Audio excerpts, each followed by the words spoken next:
Satyabama Institute of Science and Technology, Chennai and Sriperumbudur. Jananayagan படப்பிடிப்பில் பங்கேற்க மதுரை வந்த தாவேக தலைவர் விஜயை வரவேற்பதற்காக விமான நிலையத்தில் கூடியிருந்த தொண்டர்கள் ஆர்வ மிகுதியால் அங்கிருந்த தடுப்புகளை உடைத்து தள்ளியதாக தகவல் வெளியாகியுள்ளது. விஜய் வேனில் சென்றபோது பின்னால் ஓடிய தொண்டர்கள் பலரும் காலணிகளை கூட உதறிவிட்டு ஓடியதால் விமான நிலையத்திலிருந்து 1 கிலோமீட்டர் தூரத்திற்கு காலணிகளாக காணப்பட்டன.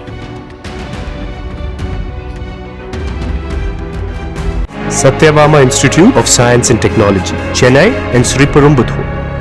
Play Store மற்றும் App Storeல் இருந்து பாலிமர் செயலியை QR கோடு மூலம் பதிவிறக்கம் செய்யுங்கள். செய்திகளை உடனுக்குடன் பெறுங்கள்.